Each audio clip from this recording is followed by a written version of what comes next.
की धारा है धारा जो देती दुखों से मुरली अमृत की धारा है धारा जो देती दुखों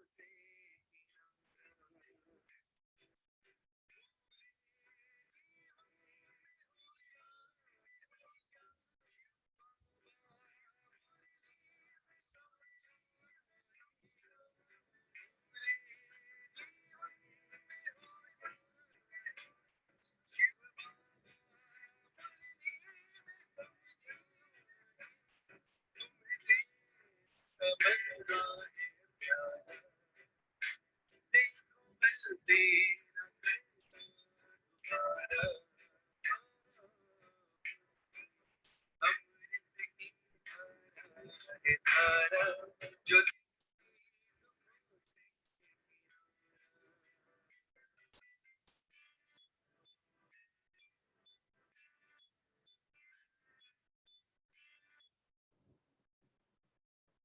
ओम शांति। ओम शांति। ओम शांति। सभी रिलैक्स होकर बैठे, बुद्धि को चारों तरफ से हटाकर पूरा ध्यान विकुटी के मध्य में। ये मुझ आत्मा का निवास स्थान है। मैं आत्मा इस शरीर की मालिक हूँ। मैं आत्मा इन कर्मेंद्रियों की मालिक हूँ। मैं बहुत बहुत बहुत भाग्यवान आत्मा हूँ।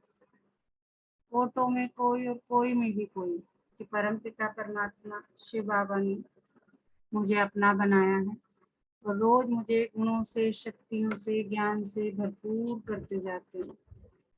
शुक्रिया मेरे बाबा, शुक्रिया मुझे अपना बनाने के लिए, मुझे रोज पढ़ाने के लिए, मुझे पतित से पावन बनाने के लिए। अभी मैं आत्मा अपने परम पिता परमात्मा शिव बाबा के महावाक्य सुनूंगी। इसी नशे में स्थित होकर सब बैठे। वाह मेरा भाग, वाह मेरा बाबा और वाह ये ड्रामा। और इसी नशे में स्थित होकर हम सभी आत्माएं अपने परम पिता परमात्मा शिव बाबा के महावाक्य सुनेंगे। ओम शांति। आज 28 सितंबर 2021 बाबा के महावाक्य में पहले सुनते हैं मुरली का सार।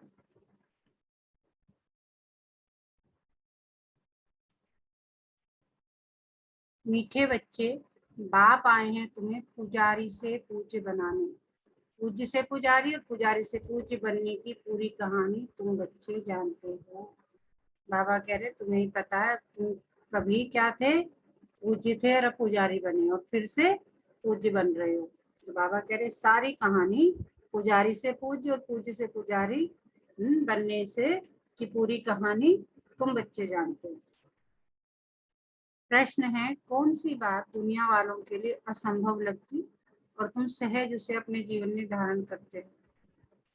कौन सी बात दुनिया वालों के लिए असंभव लगती और तुम सहज उसे अपने जीवन में धारण करते हो? उत्तर है, दुनिया वाले समझते हैं कि गृहस्थ व्यवहार में रहते पवित्र रहना यह तो बिल्कुल असंभव है और तुम सहज धारण कर लेते क्योंकि जानते हो इससे स्वर्ग की बादशाही मिलती है। तो ये बहुत सस्ता सौदा हुआ ना, क्योंकि गृहस्थ व्यवहार में रहते हुए 5 विकारों पर विजय पाना दुनिया वाले कहते हैं असंभव है। कि आपको मोह ना हो ऐसा हो नहीं सकता, क्रोध ना आए ऐसा हो नहीं सकता, ईर्ष्या ना हो ऐसा हो नहीं सकता। तो बाबा यही कह रहे हैं कि दुनिया वाले समझते हैं गृहस्थ व्यवहार में रहते पवित्र रहना, मनसा वाचा करना यह तो बिल्कुल असंभव है। लेकिन बाबा कह रहे तुम सहज धारण कर लेते क्योंकि जानते हो इससे स्वर्ग की बादशाही मिलती है। तो ये बहुत सस्ता सौदा हुआ ना, पता है स्वर्ग की बादशाही मिल रही है तो कुछ भी नहीं है त्याग करना।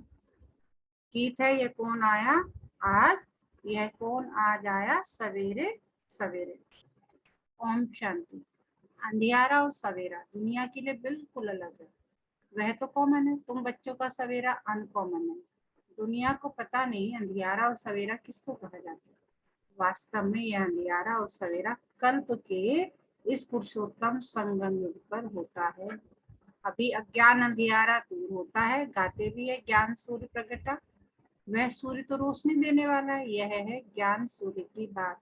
भक्ति को अंधियारा, ज्ञान को रोशनी कहा जाता है। अभी तुम बच्चे जानते हो सवेरा हो रहा है, भक्ति मार्ग का अंधियारा पूरा हो जाता है। भक्ति को अज्ञान कहा जाता है, क्योंकि जिसकी भक्ति करते हैं उनका ज्ञान कुछ भी नहीं है, वेस्ट ऑफ टाइम होता है।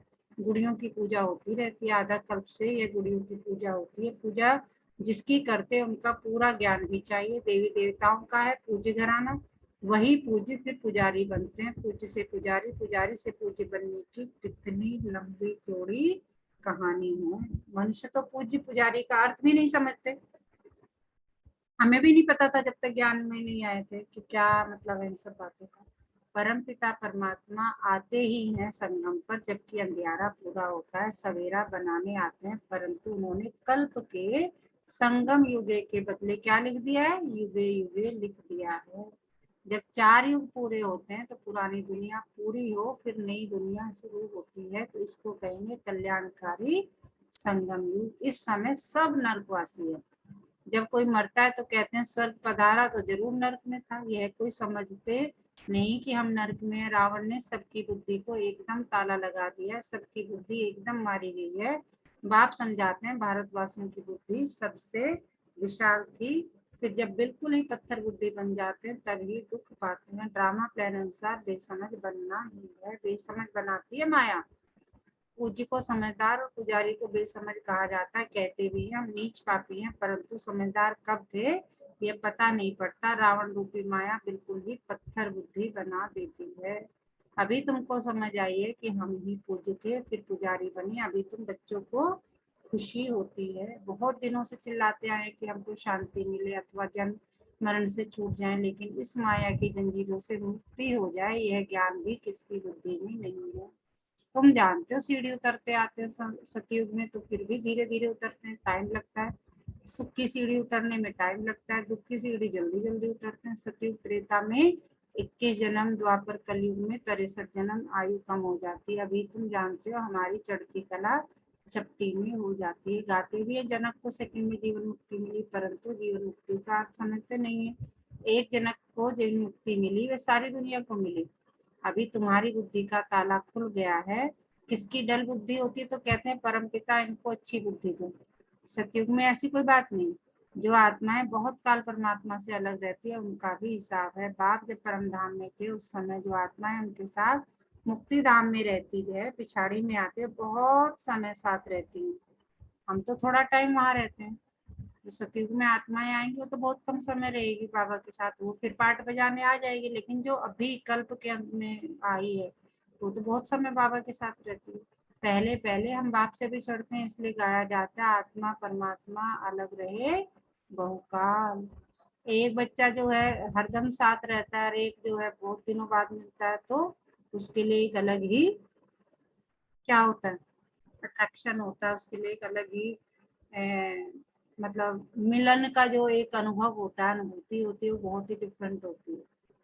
जब बिल्कुल मतलब हम इतने दिनों बाद बाबा से मिलते हैं, तभी तो बाबा कहते हैं मीठे मीठे सिक्के लगे बच्चे कितना प्यार नछावर करते हैं हमारे ऊपर। तो कहते हैं आत्मा परमात्मा रहे बहुकाल, उन्हों का ही अब मेला होता है कि बहुत समय बाप से अलग रहे हैं। जो वहाँ बहुत समय साथ रहते हैं उनको नहीं मिलते हैं। बाप कहते हैं खास तुम बच्चों को मैं पढ़ाने आता हूँ, तुम बच्चों के साथ हो तो सबका कल्याण होता है। अभी सबकी कयामत का समय है, अभी सब हिसाब किताब चुप कर चले जाएंगे, बाकी तुम राज भाग पाएंगे। यह बातें कोई की बुद्धि में नहीं है। गाते भी हैं गॉड फादर लिबरेटेड गाइड। परमपिता परमात्मा हमारा गॉड फादर लिबरेटर गाइड है। दुख से लिबरेट कर शांति धाम में ले जाने के लिए गाइड बनते हैं। गाइड किस लिए बनता है बाबा? दुख से लिबरेट कर शांति धाम में ले जाने के लिए। सुख धाम के लिए गाइड नहीं बनते, आत्माओं को शांति धाम में ले जाते हैं। वह निराकारी दुनिया जहाँ आत्माएं रहती हैं, परंतु वहाँ कोई जा नहीं सकता क्योंकि पतित है।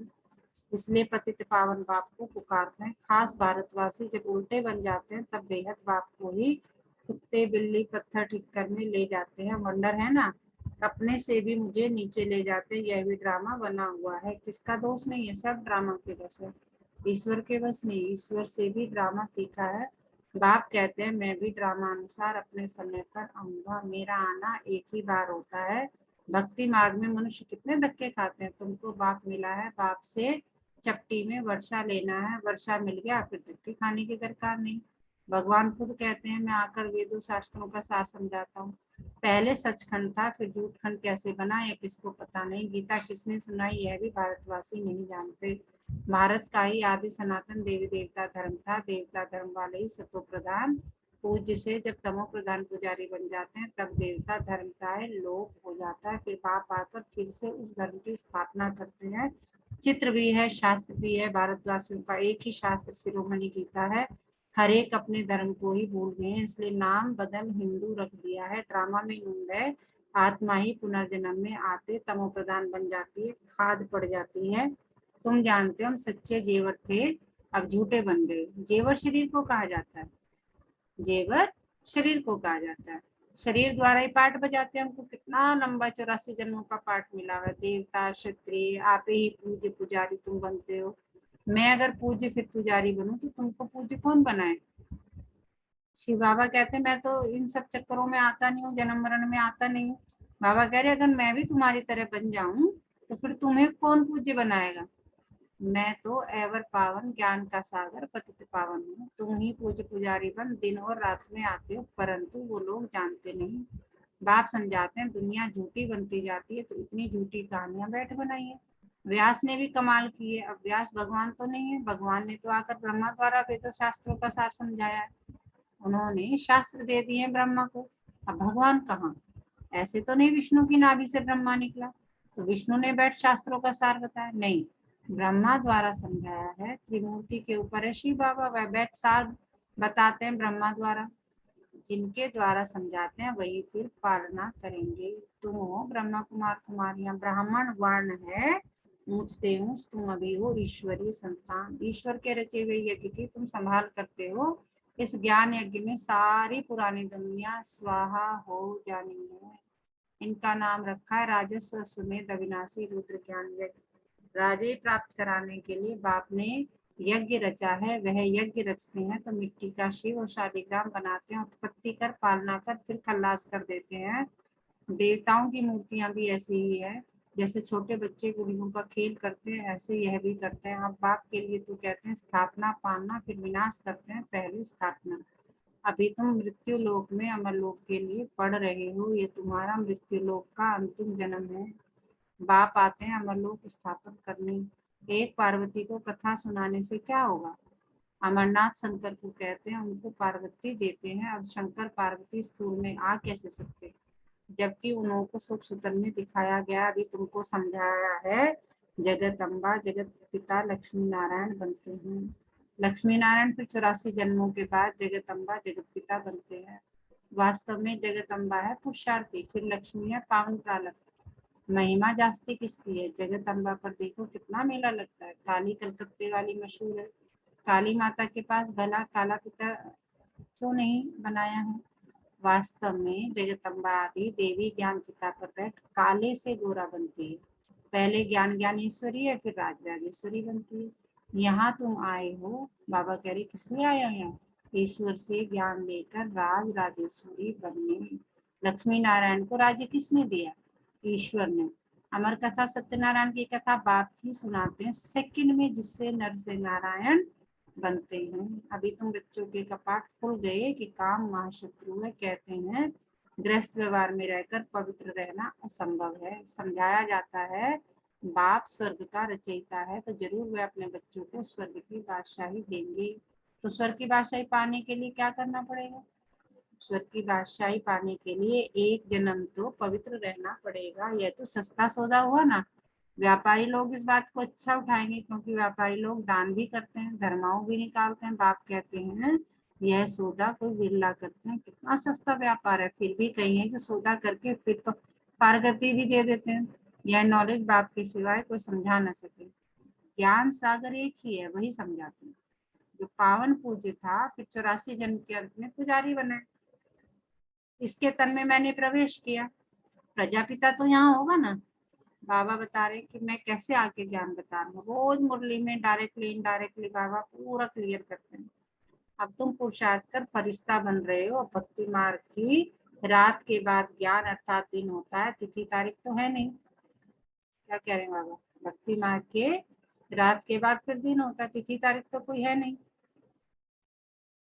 शिव बाबा कब आया किसको भी पता नहीं। कृष्ण जयंती धूमधाम से मनाते हैं, शिव जयंती का पूरा किसको मालूम भी नहीं है। कृष्ण जयंती धूमधाम से मनाते हैं, लेकिन शिव जयंती का पूरा किसको मालूम भी नहीं है। अच्छा, मीठे मीठे सिके लगे बच्चों प्रति माता पिता बाप दादा का याद प्यार और गुड मॉर्निंग। रूहानी बाप की रूहानी बच्चों को नमस्ते। हम रूहानी बच्चों की रूहानी माता पिता बाप दादा को सर्व संबंधों से याद प्यार गुड मॉर्निंग नमस्ते बाबा नमस्ते शुक्रिया बाबा शुक्रिया, हमें अपना बनाने के लिए, हमें रोज पढ़ाने के लिए, हमें पतित से पावन बनाने के लिए। इसी नशे में स्थित रहे, पाना था जो पा लिया और क्या बाकी रहा। वाह मेरा भाग्य, वाह मेरा बाबा और वाह ये ड्रामा। तो हमारे मीठे बाबा प्यारे बाबा शिव बाबा ने आज हमें क्या ज्ञान सुनाया, क्या पढ़ाया, कौन बताएगा? ओम शांति मैम। ओम शांति। मैम जो मेरे को समझ में आया मैम, बाबा हमेशा नहीं आएंगे हमें ये ज्ञान देने। एक समय होता है, एक टाइम होता है, उस टाइम पे आते हैं, हमें ज्ञान देते हैं। जो भाग्यशाली आत्मा है उन्हें इस बात का पता है, और जो नहीं है वो उसमें तो कुछ करा ही नहीं जा सकता है। बाबा कहते हैं कि पुरुषार्थ करो। पुरुषार्थ हमें करना है पतित से पावन बनने के लिए, क्योंकि जब तक हम पवित्र नहीं बनेंगे हम आगे नहीं बढ़ेंगे। हम कुछ टाइम के लिए तो जब हमारा हमारा शरीर छूट जाता है, हमारी आत्मा परम धाम जाती है। पवित्र आत्माएं परम धाम में रहती हैं बहुत समय के लिए। बाकी जो आत्माएं हैं उन्हें रोल प्ले करने के लिए आना होता है। आज ये भी एक नया चीज समझ में आया है। तो बाबा जी ने बोला पुरुषार्थ करो, चाहे सोते जागते गृहस्थ जीवन में रहते हुए। हम लोग तो गृहस्थ जीवन में रहते हैं, तो हम लोगों के लिए तो बहुत चैलेंजिंग फैक्टर है ये। वो चैलेंज एक्सेप्ट करते हुए, मेरा ज्ञान सुनते हुए आपको आगे बढ़ना है। लेकिन बाबा ये भी कह रहे हैं चैलेंजिंग है, लेकिन तुम बच्चों के लिए सहज है, बहुत आसान है, क्योंकि तुम्हें पता है कि क्यों तुम ये सब कर रहे हो, क्यों अपना क्रोध, क्यों पांच विकार जो है अपने त्याग कर रहे हो, क्योंकि तुम्हें पता है कि तुम्हें बादशाही मिलने वाली है। इसलिए तुम ये सब त्याग करने के लिए आराम से तैयार हो जाते हो, और तुम्हारे लिए बहुत सहज है। दुनिया वालों के लिए मुश्किल है। अरे गुस्सा कैसे नहीं हो सकता, मोह कैसे नहीं हो, परिवार में रह रहे हो, ईर्ष्या कैसे ना हो, द्वेष कैसे ना हो, है ना। तो मनसा वाचा कर्मा बिल्कुल। हम किसी के बारे में कैसे अच्छा सोच सकते हैं। तो लेकिन बाबा कह रही है तुम्हारे लिए सहज है, दुनिया वालों के लिए असंभव है। तुम्हारे लिए भी क्यों सहज है? क्योंकि तुम्हें ज्ञान मिल गया कि तुम अगर ऐसा करोगे, पवित्र बनोगे इस जन्म में, अंतिम जन्म में, तो तुम्हें स्वर्ग की बादशाही मिलेगी। बादशाह मिलेगी। बिल्कुल। धारणा के लिए मुख्य सार, इस कल्याणकारी युग में एक बाप से ही सच्ची सत्य नारायण की कथा, अमर कथा सुननी है। बाकी जो कुछ सुना है उसे भूल जाना है। सतयुग की बादशाही लेने के लिए इस एक जन्म में पवित्र रहना है, फरिश्ता बनने का पुरुषार्थ करना है। वरदान है, बालक सो मालिकपन की स्मृति से सर्व खजानों के अधिकारी प्राप्ति संपन्न भव। बालक सो मालिकपन की स्मृति से सर्व खजानों के अधिकारी प्राप्ति संपन्न भव। हम बाप के सर्व खजानों के मालिक सो, बालक सो मालिक है। कल भी बाबा ने क्या कहा था, सब कुछ बाबा को दे दो और फ्री हो जाओ, मस्त हो जाओ, है ना, बिल्कुल लाइट माइट रहो, सारा बोझ बाबा को देके। तो आज भी बाबा कह रहे हैं हम बालक के सर्व खजानों के बालक सो मालिक हैं, नेचुरल योगी, नेचुरल स्वराज अधिकारी है। इस स्मृति से सर्व प्राप्ति संपन्न बनो। हम किसके बच्चे हैं? सर्वशक्तिमान के। मास्टर सर्वशक्तिमान है हम। हमारे मन में अगर ये रहे तो फिर क्या है, हमारे नशा है ना, अभिमान नहीं, नशा, कि मैं कौन, मन ही मन में, मेरे साथ कुछ भी गलत हो नहीं सकता, मैं कुछ गलत कर नहीं सकता, क्योंकि मेरे साथ हमेशा अच्छा ही होगा, क्योंकि मैं कौन हूँ? मास्टर सर्वशक्तिमान हूँ। सर्वशक्तिमान सदा मेरे साथ है, मेरा हाथ पकड़कर सदा मेरे साथ रहता है, छाया की तरह मेरे साथ रहता है। ये जो है बालक सोमालिकपन की जो स्मृति है, उससे सारे खजानों की प्राप्ति हमें हो जाती है। यही गीत सदा गाते रहो, पाना था सो पा लिया और क्या बाकी था, खोया पाया यह खेल नहीं करो। बाबा कह रहे ये मत करो, ये मिल गया, ये नहीं मिला, ये मिलना था नहीं, पा रहा हूँ, ये अधिकारी के बोल नहीं है। जो संपन्न बाप के बालक सागर के बच्चे हैं, वह नौकर के समान मेहनत कर नहीं सकते। हम मेहनत करते ना, ये होने बाबा को अपने साथ, बाबा को आगे करके रखो, उसे मालिक बना दो, अपने आप करेगा। घर का जो मालिक होता है, बच्चे हैं, मान लीजिए हमारे छोटे छोटे बच्चे हैं, या हम जब बच्चे थे, जब हमारे पेरेंट्स थे, हमें क्या अकल थी, क्या है, कहाँ से आ रहा है, खाने को कहाँ से आ रहा है, पीने को कहाँ से आ रहा है, पैसा कैसे है, सब कुछ कैसे है, परवरिश के, तो वो किसका काम था? घर वालों का। हमारे बच्चे जो है उन्हें क्या, उन्हें पता थोड़ी कहाँ से क्या आ रहा है, कौन क्या कर रहा है, क्योंकि वो पेरेंट्स का काम है। ऐसे ही अगर हम बाप को अपने आगे रखेंगे, सब कुछ उसे सौंप के ट्रस्टी बनकर साक्षी दृष्टा से रहेंगे, तो बाबा कह रहे हैं फिर तुम्हें नौकरों की तरह मेहनत नहीं करनी पड़ेगी। जैसे नौकर बहुत मेहनत करते तो मुझे लगता है नहीं, तुम्हें समझ लो कि तुम्हें जैसी स्मृति आई कि मैं कौन हूँ, सर्वशक्तिमान का बच्चा हूँ, मास्टर सर्वशक्तिमान है ना, मैं उसका मालिक हूँ, ज्ञान का सागर है वो उसका बच्चा हूँ, मैं प्रेम का सागर है उसका बच्चा हूँ। तो स्मृति आएगी तो मैं तो उसी नशे में अगर रहेंगे तो ये फिर मेहनत नहीं करनी पड़ेगी, इधर उधर नहीं सोचना पड़ेगा। स्लोगन है आज का, योग बल द्वारा कर्म भोग पर विजय प्राप्त करना यही श्रेष्ठ पुरुषार्थ है। योग बल द्वारा कर्म भोग पर विजय प्राप्त करना यही श्रेष्ठ पुरुषार्थ है। मातेश्वरी जी के अनमोल महावाक्य, राज ऋषि सतयुगी होते हैं। लोग ये जो कहते हैं ना, द्वापर में राज ऋषि थे जिन्होंने बैठिए वेद शास्त्र रचे क्योंकि वो त्रिकालदर्शी थे, अब वास्तव में राज ऋषि हम सतयुग में ही कह सकते हैं, क्योंकि वहां विकारों को पूरा जीते हुए हैं, अर्थात कमल के फूल समान जीवन मुक्त अवस्था में रहते राजा ही चलाते हैं। बाकी वह जो द्वापर में परमात्मा को प्राप्त करने के लिए तप करने वाले ऋषि हैं, जिन्होंने वेद शास्त्र रचे, सतयुग में तो वेद शास्त्रों की जरूरत ही नहीं पड़ती, न हम उनको त्रिकालदर्शी कह सकते हैं। जब हम ब्रह्मा विष्णु शंकर को त्रिकालदर्शी नहीं कह सकते, तो फिर यह द्वापर युग वाले रजोगुण समय के ऋषि मुनि कैसे त्रिकालदर्शी बन सकते हैं? त्रिकालदर्शी अर्थात त्रिमूर्ति त्रिनेत्री सिर्फ एक शिव परमात्मा को कह सकते हैं, क्योंकि वो सब तीनों लोगों को जानने वाला, जो स्वयं इस कल्प के अंत में आए, सारी रचना का अंत दे देते हैं। वहां सतयुग में प्रारब्ध भोगनी है, वहां यह ज्ञान नहीं रहता कि हम ब्रह्मावंशी ब्राह्मण ही सिर्फ मास्टर त्रिनेत्री त्रिकालदर्शी बनते हैं, बाकी सारे कल्प के अंदर कोई को भी ज्ञान नहीं मिल सकता है, न देवताओं को न मनुष्यों को त्रिकालदर्शी कह सकते हैं। समझ में आ गया त्रिकालदर्शी कौन है? हम ही हैं, एक ही शिव बाबा है और हम उनके बच्चे हैं, और कोई ये नहीं कि कोई और है। अच्छा, ओम शांति। आज का मीठा मोती, जो बात हमारे काम की नहीं, बहुत ध्यान से देखिए, जो बात हमारे काम की नहीं, उन्हें देखते हुए भी न देखो, सुनते हुए भी न सुनो, जैसे रास्ते पे चलते साइड सीन होते हैं, दिख रहा है सब, है ना? साइड सीन क्या हम देख रहे हैं, बस ठीक है, देखते जा रहे हैं, लेकिन उसमें इन्वॉल्व नहीं हो रहे, देखते हुए भी ना देखो, सुनते हुए भी ना सुनो, जैसे रास्ते पे चलते साइड सीन। सारा दिन किस समान में रहना है? पूरा दिन मैं सदैव पाना था सो पा लिया के गीत गाने वाली आत्मा हूँ, मुझे परम पिता परमात्मा मिल गया, मुझे और क्या चाहिए? इसी नशे में सारा दिन स्थित रहना है। अच्छा, ओम शांति।